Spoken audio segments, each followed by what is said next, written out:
Good afternoon, 7th class. Yesterday I have uploaded a video in which we have discussed various joints. Right? बहुत सारे joints थे वो मैंने discuss किए थे and one joint was left, that was the gliding joint. So before starting our chapter, I'm just writing the name of the chapter and the number of the chapter. Right? So this is our chapter number 8. Okay? And name of the chapter is body movements.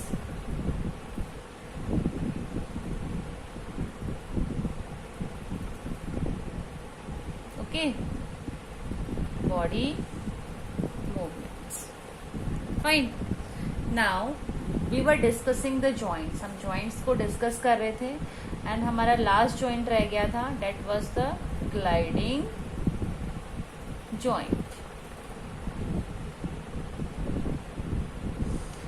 Gliding joints बेटा हमारी जो body में बहुत सी जगह पर जो है present होता है, जो क्या काम करता है, आपको to and fro movement provide कराता है ऐसे, और आप कह सकते हो back and forth, back and fourth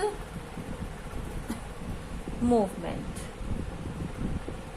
okay, ये मूवमेंट जो है वो प्रोवाइड कराता है. यानी कि अगर ये मेरा बॉडी पार्ट है और ये वो मेरा ग्लाइडिंग जॉइंट है, तो ये पीछे भी जा सकता है और आगे भी, मीन्स ऐसे फिर ऐसे भी जाएगा और ऐसे भी जाएगा, बैक एंड फोर्थ मूवमेंट. यानी कि जिस जॉइंट पर ये फोर्थ और बैक मूवमेंट होती है उस जॉइंट को हम क्या बोलते हैं, इस जॉइंट को हम क्या बोलेंगे, gliding joint. We call this joint as a gliding joint. Okay. Now, अब क्वेश्चन अराइज होता है कि मैम ये जॉइंट हमारी बॉडी पार्ट में होते कहाँ हैं. पहले तो मैं आपको 1 मिनट दे रही हूँ, आप खुद ही सोचो और करके देखो अपने बॉडी में मूवमेंट्स कि कहाँ पर ऐसी चीजें हो जाती हैं जहां पर हम आगे की तरफ भी मूव करता है वो जॉइंट और पीछे की तरफ भी मूवमेंट प्रोवाइड कराता है. Just think over it.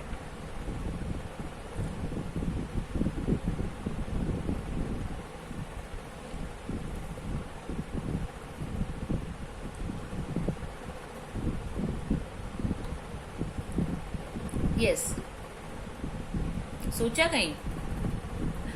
Okay, जो ग्लाइडिंग जॉइंट होता है बेटा वो आपका होता है बैकबोन में. कहाँ होता है, बैकबोन के अंदर होता है. बैकबोन जो आपके बैक में होती है ना, पीछे की तरफ रीढ़ की हड्डी जिसको बोलते हैं, that is called the backbone. और बैकबोन में हमारे पास क्या होता है, कौन सा जॉइंट होता है, ग्लाइडिंग जॉइंट, जो हमें बैक एंड फोर्थ मूवमेंट करके देता है. अब आप खड़े हो और ऐसी मूवमेंट करके देखो, तभी आपको समझ में आएगा. इट्स नॉट अ फन, मजाक नहीं है बेटा, आपको सच में करके देखना, तभी आपको और अच्छे से समझ में आएगा. ठीक है, और आपकी बुक के अंदर भी है, देखें आपकी बुक के अंदर पिक्चर. चलो ये पिक्चर ध्यान से देखो आप सब. ये दिख रही है आपको ग्लाइडिंग जॉइंट.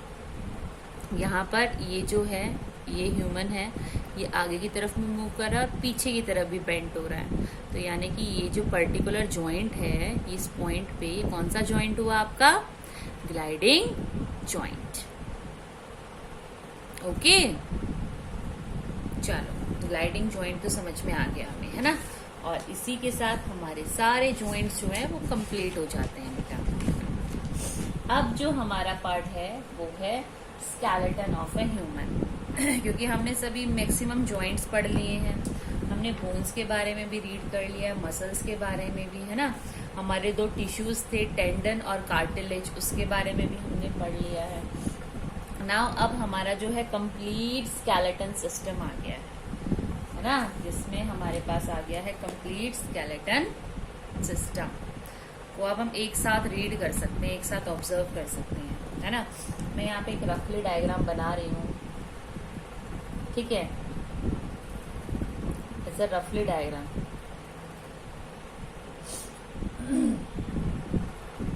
ये आपकी रिब केजेस हैं जो चेस्ट की तरफ होती हैं, है ना बेटा। ये आपकी वेरियस रिब केजेस हैं जो चेस्ट की तरफ होती है। फाइन, ये आपकी यहाँ से स्टार्ट होकर ये जो बैकबोन है, आपकी बैकबोन यहाँ तक आती है, ओके। फिर ये आपका आता है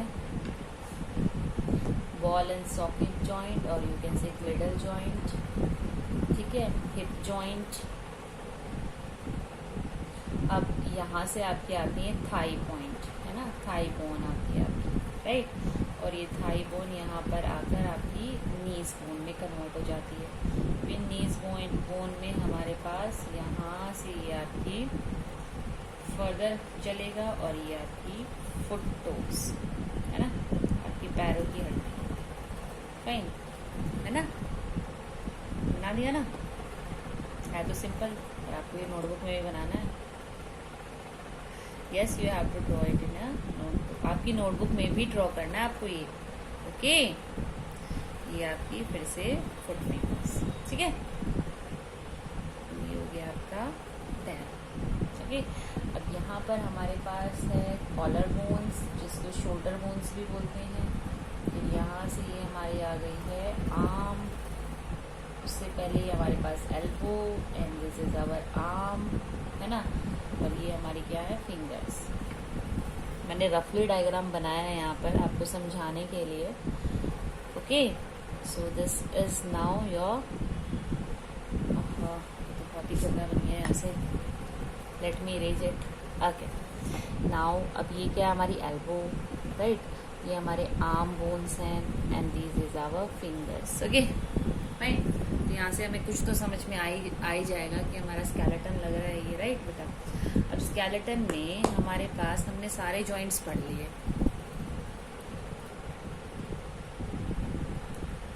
उसके अंदर ये था हमारा स्कल, ये हमारा लोअर जो तो बनाया ही नहीं, again I am drawing it,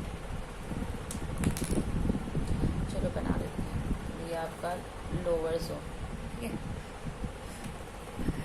okay बेटा। ये कॉलर बोन्स मैंने बताया था आपको, ये क्या है, कॉलर बोन्स, ओके। ये शोल्डर बोन हो गई आपकी, है ना, this is upper arm, this is lower arm, और ये हो गई आपकी फिंगर्स, ठीक है। यहाँ से ये हो गई हमारी रिब केज, जिसको हम चेस्ट बोन भी बोलते हैं, ओके। ये हो गई हमारी hip bone, this is our thigh bone, right, this is our lower lag bones, fine. This is our ankle and these are our foot, or you can say toe bones, okay। तो देखो अब ये complete structure जो bones के साथ frame होकर, इसको बोलते हैं हम क्या, स्केलेटन। इसी को बोलते हैं बेटा क्या, स्केलेटन, है ना, जो कंप्लीट बोन्स का फ्रेम करके बनाया गया हो, कंप्लीट बॉडी की बोन्स को ज्वाइन करके जो फॉर्म होता है, उसको हम क्या बोलते हैं, क्या बोलते हैं, स्केलेटन। ये ह्यूमन का स्केलेटन है।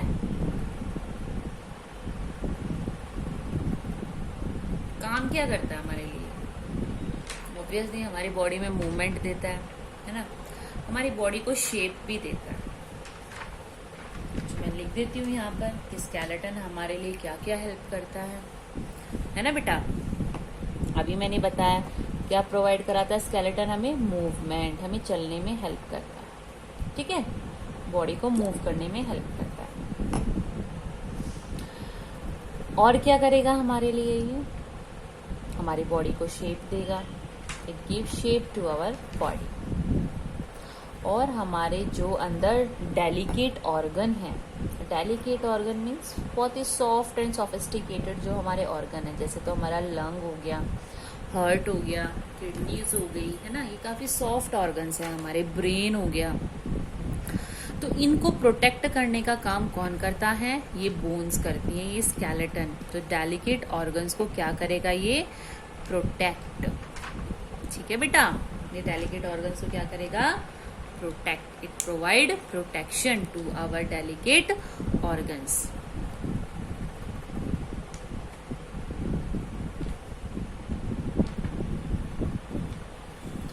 फाइन। तो यहाँ पर हमने कंप्लीट बोन्स, कार्टिलेजेस और ये सब पढ़ लिए हैं। ठीक है, हमने कंप्लीट स्केलेटन भी पढ़ लिया ह्यूमन बीइंग का, है ना, बहुत सारे जॉइंट्स ये सब पढ़ लिया।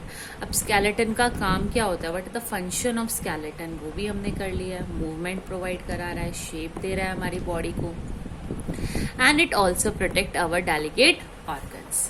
फाइन, सो इतना हो गया।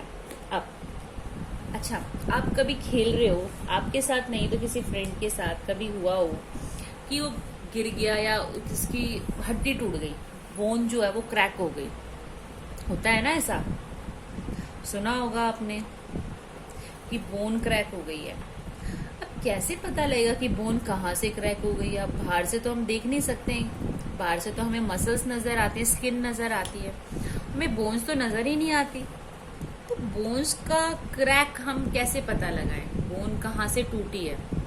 हम कह देते हैं उसके हाथ में दर्द हो रहा है, तो मतलब वो कह रहा है कि मेरी ना हाथ की बोन टूट गई है, यहाँ से पेन हो रहा है तो मेरे हाथ की, लेकिन ये हैंड में भी इतना बड़ा एरिया है बोन का, कहाँ से क्रैक हुई है? क्वेश्चन तो बहुत अच्छा है कि कहाँ से क्रैक हुई है। अब वो बच्चा पर्टिकुलर नहीं बता सकता ना कि यहाँ से क्रैक हुई है, वो नहीं बता सकता है। तो उसको चेक करने की बेटा एक मशीन होती है, यानी कि बोन्स को चेक करने के लिए कि कहाँ से बोन, वो एक्चुअल बोन जो है क्रैक हुई है, उसको चेक करने के लिए एक मशीन होती है, जिसको हम क्या बोलते हैं, what we call that machine, हम उसको एक्सरे बोलते हैं, एक्सरे मशीन। ठीक है, एक्सरे मशीन आपने सुना होगा ना। अगर किसी आपके फैमिली मेंबर या फिर कोई फ्रेंड सर्कल में या फिर आपके खुद के साथ कभी ऐसा हुआ अनफॉर्चुनेटली कि जो बोन है वो ब्रेक हो गई हो, तो डॉक्टर के पास जब जाते हो तो सबसे पहले डॉक्टर क्या बोलता है, क्या बोलता है? डॉक्टर बोलता है कि पहले क्या कराओ, आप एक्सरे कराओ, है ना, पहले आप एक्सरे कराओ, फिर एक्सरे से ही पता लगेगा कि बोन एक्चुअल में क्रैक कहाँ से हुई है और उसका कितना क्रैक है ना बेटा। So this is about the X-ray machine. Okay. Now, अब हमारी बॉडी में जो मूवमेंट होती है वो मसल्स के कॉन्ट्रैक्शन और रिलैक्सेशन से भी होती है। ये हमारा यहाँ पर एक इम्पॉर्टेंट पॉइंट है कि जो मसल्स हैं वो कॉन्ट्रैक्ट और रिलैक्स करती हैं, उसके वजह से हम क्या करते हैं, मूवमेंट पॉसिबल होती है हमारी। अब ये तो हो गया हम ह्यूमन बीइंग्स का, ठीक है। अगर हम बात करें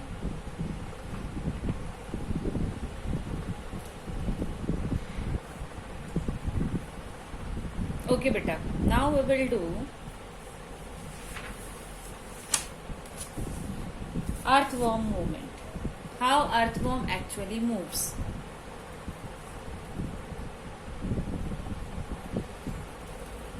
Okay, now we will see कि how earthworm actually move. अब हमने ह्यूमन बॉडी का तो कर लिया, अब हम earthworm के बारे में पढ़ेंगे कि जो earthworm है वो कैसे मूव करती है। ओके, ये हमारी earthworm है, मैंने ड्रॉ कर दिया यहाँ पर ये रैंडमली। ओके, आपने देखी होगी अर्थवॉर्म, जब बारिश का मौसम होता है तो अर्थवॉर्म जो है वो बाहर निकल जाती है सॉइल से, क्यों? क्योंकि वो सॉइल के अंदर ही रहती है। लेकिन जब उसको ब्रीथ करने में प्रॉब्लम हो जाती है, क्योंकि बारिश का पानी जो है वो सॉइल में इकट्ठा हो गया, अब वहाँ पर एयर है ही नहीं, तो वो सांस कहाँ से लेगी? तो इस वजह से अर्थवॉर्म जो है वो जमीन से, सॉइल से बाहर निकल आती है। तो आजकल के मौसम में आपको मिल सकती है अर्थवॉर्म, ठीक है बेटा। अब अर्थवॉर्म चलती कैसे है, मूवमेंट कैसे करती है, क्योंकि हमारे चैप्टर का नाम क्या है, बॉडी मूवमेंट्स। तो हम देखते हैं वो कैसे मूव करती है। तो ये जो हमारी अर्थवॉर्म है, इसके नीचे छोटे छोटे ब्रिसल्स होते हैं, ये ऐसे, इसको क्या बोलते हैं हम? Bristles. We call it as a bristles. इन ब्रिसल्स की हेल्प से जो है वो मूव करती है। इसको हमने 2 पार्ट में डिवाइड कर दिया है इसकी बॉडी को। एक हो गया हमारा फ्रंट एंड और दूसरा हमारा हो गया रेयर एंड। ये दो एंड है इसके पास, है ना। एक तो मान लिया हमने फ्रंट एंड और दूसरा एंड को हमने क्या मान लिया? Rare end. ठीक है। आपने देखा होगा कि अर्थवॉर्म जो है वो रेंगती हुई चलती है, यानी कि वो अपनी बॉडी को पहले तो इकट्ठा करती है, फिर चलती है, फिर इकट्ठा करती है, फिर चलती है, ऐसे करके चलती है ना। यानी कि पहले पीछे वाले हिस्से को चलाया उसने, फिर उसको फिक्स कर दिया, फिर आगे वाले हिस्से को चलाया, फिर उसने पीछे वाले हिस्से को चलाया, फिर फिक्स कर दिया, फिर आगे वाले को मूव किया, लाइक दिस, है ना। ये आपको अच्छे से तब समझ में आएगा जब आप सच में एक अर्थवॉर्म को, आज आप क्या करेंगे, पहले तो कोशिश करो कि अर्थवॉर्म आपको मिल जाए। वो मिट्टी में गार्डन के एरिया में आपको मिल सकती है। उसको आपको परेशान नहीं करना है, मारना नहीं है, आपको उसको आगे रख के और चेक करना है, उसको ऑब्जर्व करना है कि वो एक्चुअल में कैसे मूव कर रही है, राइट। वो अपनी बॉडी को क्या करती है? Contraction and relaxation. अपनी बॉडी को सिकोड़ती है और फिर ओपन करती है, कॉन्ट्रैक्शन एंड रिलैक्सेशन। ठीक है, ऐसे ही वो क्या करती है? मूवमेंट करती है। ओके। और किसकी हेल्प से? ब्रिसल्स की हेल्प से। अब ये जो उसके ब्रिसल्स हैं नीचे, वो बनते किससे हैं? ये जो ब्रिसल्स होते हैं बेटा, ये बनते हैं एक प्रोटीन से। ये बाल हैं, हेयर लाइक स्ट्रक्चर होता है, हमारे हेयर भी प्रोटीन से ही बनते हैं, तो ये भी प्रोटीन से बनते हैं।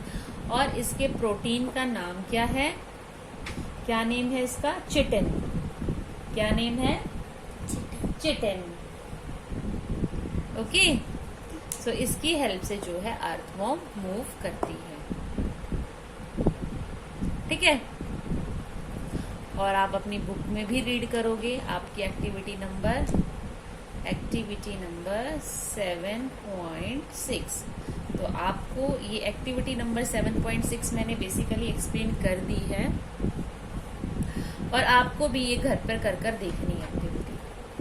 ठीक है।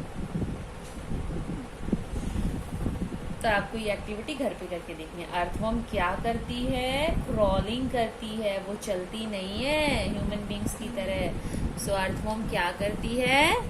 क्रॉलिंग। जैसे स्नेक करता है ना क्रॉल, वैसे रेंगना। Crawling means रेंगना। तो अर्थवॉर्म भी क्या करती है? क्रॉलिंग। ओके।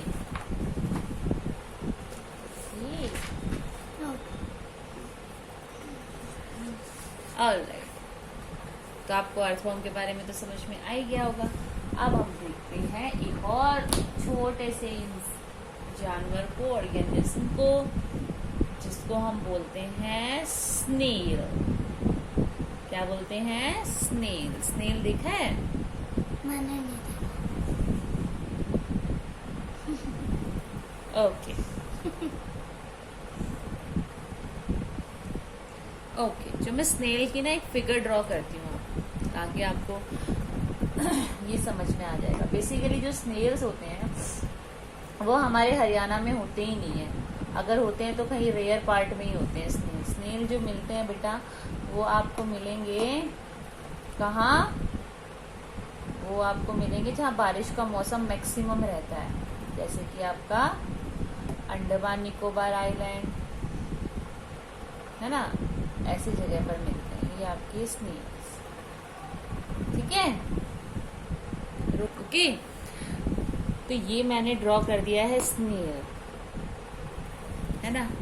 अब हम पढ़ रहे हैं बॉडी मूवमेंट, और बॉडी मूवमेंट में हम क्या पढ़ रहे हैं?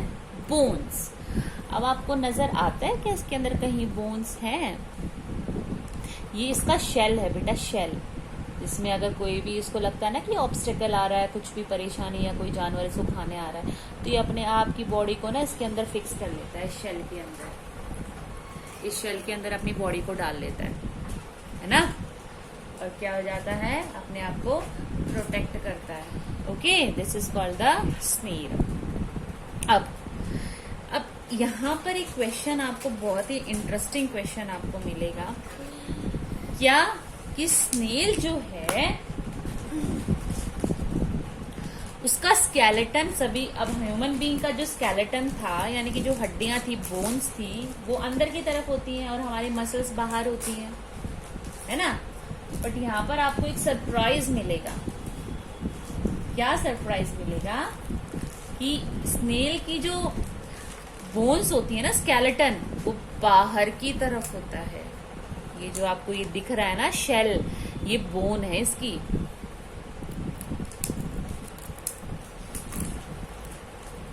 राइट, ये क्या है, इसकी बोन्स। क्योंकि ये स्केलेटन बाहर की तरफ है, तो यहाँ पे 2 टाइप्स ऑफ स्केलेटन्स आते हैं हमारे, एंडोस्केलेटन और एक्सोस्केलेटन। तो ये कौन सी कैटेगरी में आया, इसका स्केलेटन कहाँ होता है, बाहर की तरफ होता है, यानी कि इसकी जो बोन्स हैं वो कहाँ की तरफ है, बाहर की तरफ है। चलो,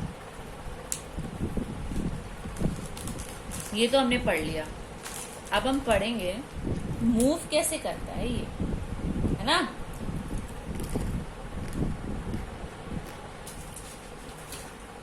ओके, तो ये है हमारा स्नेल की मूवमेंट के बारे में हम पढ़ेंगे यहाँ पर। तो बेसिकली ये जो हमने यहाँ पर ये इसका शेल देखा है, ये जो शेल है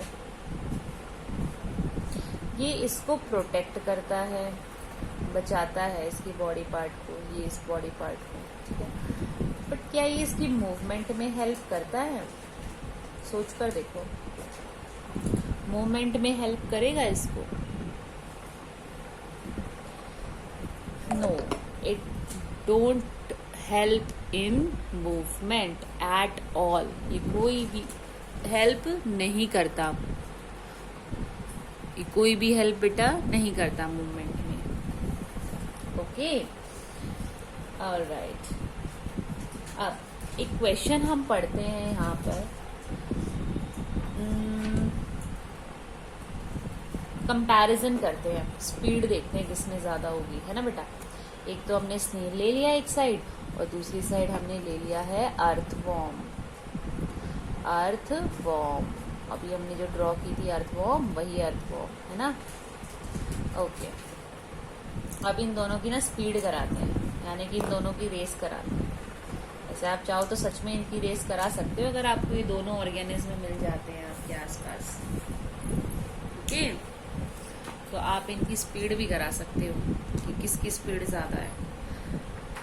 वैसे आप चाहो तो एक्सपेरिमेंट करोगे तो तभी अच्छा होगा कि ये किसकी स्पीड ज़्यादा है, ठीक है। पर चलो मैं बता देती हूँ, जब दोनों की स्पीड कराई तो फर्स्ट कौन आया दोनों में, अर्थवॉर्म। कौन फर्स्ट आया, अर्थवॉर्म, यानी कि इसका मतलब क्या है, अर्थवॉर्म की स्पीड ज़्यादा है स्नेल से, और स्नेल जो है बहुत स्लोली स्लोली चलता है, बहुत ही स्लोली स्लोली चलता है। ओके, और ये बॉडी शेल जो है इसकी स्नेल की, ये इसकी मूवमेंट के साथ ही आगे आगे चलती है, लेकिन ये इसको हेल्प तो नहीं करती, लेकिन कहीं भी कुछ प्रॉब्लम आती है तो ये इसके अंदर घुस जाता है, और ये इतनी स्ट्रॉन्ग होती है, पत्थर की तरह स्ट्रॉन्ग होती है इसकी शेल, बिल्कुल स्टोन की तरह, जैसे बोन्स होती है ना, वैसे ही इसकी शेल जो होती है बहुत ही स्ट्रॉन्ग होती है, वेरी मच स्ट्रॉन्ग। ओके, तो यहाँ पर हम 2 एनिमल्स जो हैं ऑर्गेनिज्म को स्टडी कर चुके हैं। अब हमारा जो नेक्स्ट ऑर्गेनिज्म है वो है हमारा कॉकरोच। क्या, कॉकरोच। ओके, तो पहले हम हमारा जो थर्ड ऑर्गेनिज्म है कॉकरोच, इसको हम देखते हैं कि ये कैसे चलता है भाई, इसकी हेल्प कौन करता है। पहली बात तो ये बताओ, क्या कॉकरोच सिर्फ चलता है, वॉक करता है, वो तो फ्लाई भी करता है, फ्लाई करता है cockroach. Cockroach, yes, cockroach fly भी करता है, यानी कि जो कॉकरोच की मूवमेंट्स हैं वो देखते हैं। Movements of cockroach, cockroach walk कर सकता है, चल सकता है, कॉकरोच क्लाइंब भी कर सकता है, किसी बॉडी पे चढ़ भी सकता है, और कॉकरोच क्या कर सकता है, सबसे अच्छी बात, कॉकरोच फ्लाई भी कर सकता है। तो कॉकरोच तो बहुत इंटरेस्टिंग हो गया इन दोनों से, तो है ना। कॉकरोच चल भी सकता है, क्लाइंब भी कर सकता है और फ्लाई भी कर सकता है। ये सब क्या है, कॉकरोच की मूवमेंट्स। कॉकरोच की मूवमेंट्स हैं बेटा ये। कॉकरोच इतना काम कर सकता है ऐसी, है ना। अब देखते हैं, अब इसको पढ़ने से पहले मुझे कॉकरोच को ड्रॉ करना पड़ेगा, right. Again I have to draw something. चलो ड्रॉ करते हैं। ये कॉकरोच की आईज हो गई हैं, ये कॉकरोच का मिडल पार्ट, ऐसे ही होता है ना कॉकरोच का मिडल पार्ट, है ना। ये स्मॉल स्मॉल होता है, यहाँ से 2 विंग्स निकली होती है ना, और ये होती है इसकी विंग, ऐसे करके मैंने बना दी है ऐसे ऐसे ना, ये विंग 2 विंग होती हैं इसकी, आपस में से चिपकी हुई, है ना। इसकी एक साइड की विंग को मैं ओपन कर देती हूँ, एक साइड की विंग मैंने क्लोज कर दी थी एंड दूसरी साइड की विंग मैंने इसको ओपन कर दिया, है ना। 2 इसके बाहर ऐसे ऐसे निकले होते हैं ना, ये ऐसे, ये बटरफ्लाई जैसा लग रहा है, पर ये बटरफ्लाई नहीं है, ये कॉकरोच ही है। तभी आप लोग सोचो मैम ने बटरफ्लाई बना दी, है ना। अब देखना, अब नहीं लगेगा ये बटरफ्लाई। अब इसके ये पैर देखो, ऐसे पैर, बटरफ्लाई के तो पैर नहीं होते, होते हैं बटरफ्लाई के पैर, होते हैं बटरफ्लाई के पैर, लेकिन इतने नहीं होते, है ना। चलो अब हम इसको स्टडी करते हैं। ये जो बाहर की तरफ, आगे की तरफ निकले होते हैं ना बेटा, इनको बोलते हैं एंटीना। क्या बोलते हैं, एंटीना। इसको बोलते हैं आगे की तरफ को 4 विंग। विंग तो है, ये पंख जैसे तो है, तो 4 विंग हो गया। पीछे वाले को हम बोल देंगे क्या, हिंड विंग। क्या बोल देंगे, हिंड विंग, ठीक है। पहले वाले इसका जो लेग है, ये पहला वाला जो पैर है, इसको बोल देंगे प्रो लेग, है ना। और ये बीच वाला लेग है, इसको हम बोल देंगे क्या, मैसो लेग, मैसो लेग, ठीक है। और पीछे वाले सबसे लास्ट वाले लेग को क्या बोल देंगे हम, मेटा लेग। क्या बोल देंगे, मेटा लेग। तो यानी कि ये बन गया हमारा स्ट्रक्चर किसका, कॉकरोच का। ओके, तो कॉकरोच के पास एंटीना भी है, विंग भी है, 2 विंग है। आगे वाली को 4 विंग बोल देते हैं, पीछे वाले विंग को हिंड विंग बोल देते हैं। 3 पैर हैं इसके पास, 3 लेग्स हैं, 3 लेग्स हैं इसके पास, प्रो लेग, मैसो लेग, मेटा लेग। चलो अब देखते हैं कि कौन क्या हेल्प करता है इसको मूव करने में, ठीक है। जो इसकी मसल्स होती हैं बेटा लेग्स की, ये जो लेग्स हैं, ये प्रो लेग, मैसो लेग और मेटा लेग, ये तीनों तो इनको चलने में हेल्प करते हैं, वॉकिंग में हेल्प करते हैं, ठीक है।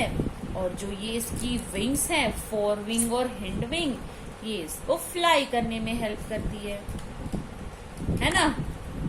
कितना सिंपल हो गया, राइट। ये तो बहुत सिंपल हो गया, देखने से ही पता लग गया हमें। ये जो 3 लेग हैं इसको चलने में हेल्प कर रहे हैं, और ये जो इसके 2 विंग्स हैं, they are helping in flying. Yes, very good. So हमने यहाँ पर अब 3 टाइप के ऑर्गेनिज्म स्टडी कर लिए हैं। पहला तो हमने स्नेल को स्टडी किया, सॉरी पहले हमने किसको स्टडी किया था, अर्थवॉर्म को, फिर हमने स्नेल को, और अब हमने किसको किया है, कॉकरोच को, राइट। सो 3 टाइप के ऑर्गेनिज्म की मूवमेंट्स हमने पढ़ ली है। अब आपका वर्क क्या है, ये तीनों जो मैंने पढ़ी है ना, आपको समझाई है, ये तीनों की एक्टिविटीज है।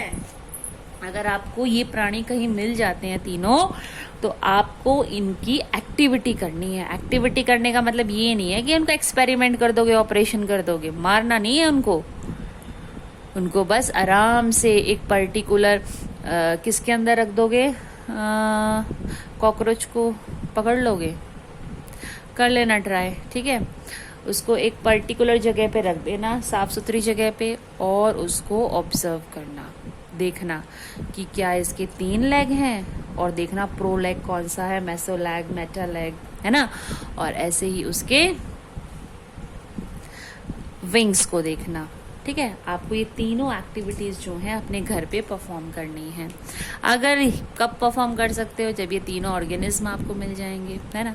बट फिर अगर जिसको ये ऑर्गेनिज्म नहीं मिलते हैं, या फिर लड़कियों को जिनको कॉकरोच से डर लगता है, वो क्या करेंगी, वो भी इनको ऑब्जर्व करेंगी। बट कैसे, वो इनको ऑब्जर्व करेंगी नेट पे इनके बारे में लिखो, इनके बारे में देखो, ये कैसे चल रहे हैं, कैसे वॉक कर रहे हैं, कैसे मूव कर रहे हैं, इनकी वीडियोस को देखो, है ना। वहां से आपको पूरी हेल्प मिल जाएगी। ओके, टिल देन इसका मतलब ये नहीं मैम ने पढ़ा दिया और हो गया ये काम, ये टॉपिक हो गया। No no no, not at all. आपको जो है बुक से रीड करना है इन टॉपिक को। ये जो टॉपिक्स मैंने आज कराए हैं, these all topics are inside your book chapter number 8। आप लोगों को वहां से उसको रीड करना है और उसको समझना है। फाइन, ओके बेटा। Now take care of your self, keep on studying. अगर कोई डाउट है तो कहाँ पूछोगे? यस, जूम क्लास के अंदर। Okay, bye bye, thank you so much.